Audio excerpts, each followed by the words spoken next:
last week. Honored with your presence at At-Thohir. Alveera. Sorry ya. Okay. Assalamualaikum warahmatullahi wabarakatuh. Alhamdulillah, Bismillahirrahmanirrahim. In the name of Allah, most gracious, most merciful, may my speech not only reach your ears, but also reach your heart. Okay, so let me tell you a story, the story most truthful and most dear to my heart. 2016, 7 a.m. I'm kicking and screaming, Ibu, please, I don't want to go to school. Of course, she makes me go anyways. Alveera, you must be strong. That day was the day of 9/11. I walked into school slowly, but my head was so heavy, it felt like my hijab weighed over 1,000,000 pounds. When I walked in, it was silent in my classroom, but my heart was beating so fast and so loud, it felt like my ears would bleed. My teacher was lecturing about 9/11, a Muslim terrorist attack in which more than 1,000 people were killed. The most horrific event in American history, one where her sister had died. Slowly, I felt everyone turn towards me, staring at me.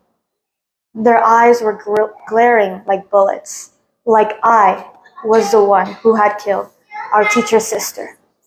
And at only 11 years old, that was the first time I remember hating being Muslim. My favorite book growing up was The Life of the Prophet Sallallahu Alaihi Wasallam, and my mother would read this to me every night, stories of compassion, of resilience. I went to sleep hearing stories about how Islam is a religion of love, of light, but then I would wake up to noise. Like the word terrorist was branded on my skin, the hijab was like a target. When someone constantly tells you something over and over and over again, even though in your heart you know it's not true, you slowly start to believe it. Islam is a violent religion. Your people are dangerous. Your hijab is ugly. No one likes you, Alveera, because you are Muslim. Wearing a hijab at school was like wearing a bikini in the masjid. I felt wrong, out of place, like I did not belong. America made me hate Islam. Growing up Muslim in America made me hate myself. When I was at my lowest, to make the bullying stop, the stares stop, I took off my hijab and I tried my best to be American. I tried dressing American, talking like an American, acting like an American. When you are young, all you want to do is fit in. Until people found my social media, the same stares at school I started to get here. But the most heartbreaking thing is something someone said to me that still engraves in my heart, that I carry with me everywhere I go. Your mom is a Naji teacher, Alveera. You know what people will say about her.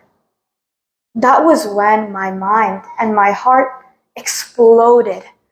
I thought of Islam only as a strict religion, one of judgment, of harsh rules to blindly follow. Do this or go to hell is what I thought Islam was.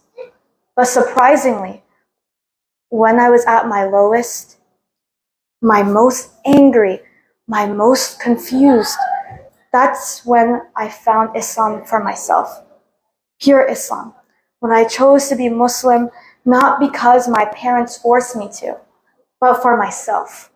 Like the saying, love comes when you are not looking, my love for Islam came flowing like a waterfall. Like I was hanging from a cliff and Allah came to pick me up. But it was because I had this first distrust of Islam that led me to find its true meaning. a religion of acceptance, of grace. In my anger, I had so many questions. Is the Quran even real? Why do we have to pray so much? Why do I have to wear hijab even if people bully me? The common answer, because Allah said so, was not enough for me. So to answer these questions, I began my study. The first ayat revealed to Prophet Muhammad ﷺ was not to obey Allah, was not to submit, nor to pray. It was Iqra, to read. So I read and I read and I read. Islam at its core is a religion of science, of math. Questions and misunderstandings are not only natural, but fundamental in its true understanding of Islam. I learned Islam and being Muslim is not something that is solid, but fluid. It has natural ups and downs. That being Muslim is not a destination, but a journey. And everyone is at different points of their journey. That no one is perfect, but Prophet Muhammad ﷺ. So forgive yourself when you make mistakes. That Allah is As-Sabur, the most patient, and Al-Rahim, the most merciful. That He is the only one that holds power. So we must reframe judgment from other people.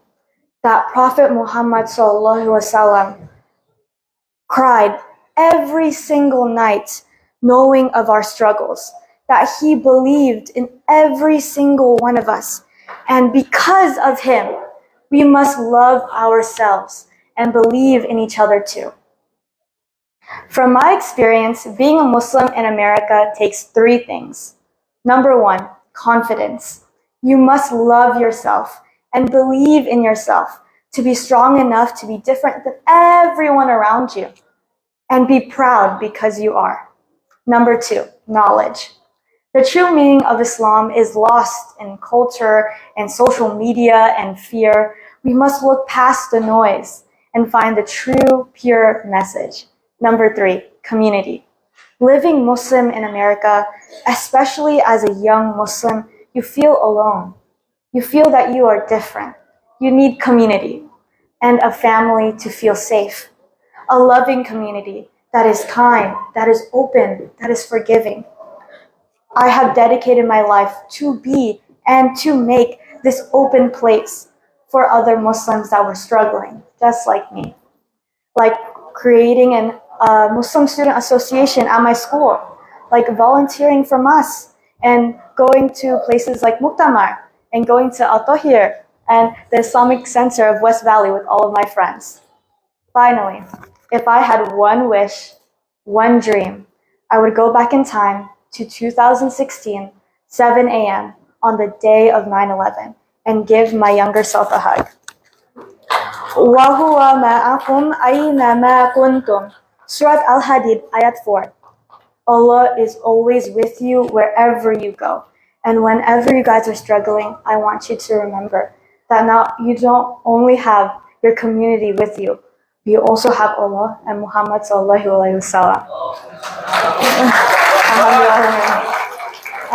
I would like to thank my mom and my dad and my sisters for helping me with this journey, and I wouldn't be where I am without them. And I would like to thank every single person at this mosque, and I know you've seen me when I was small and grow up, and I would like to thank every single one of you. Alhamdulillah. Thank you, everyone.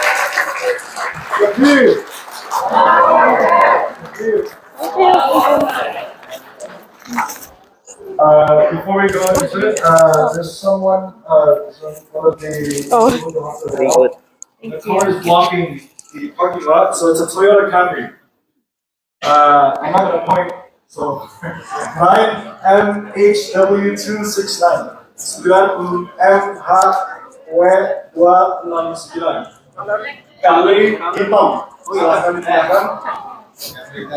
Silakan. Bismillah. Toyota Camry 9MHW269. So then you can come back and show what.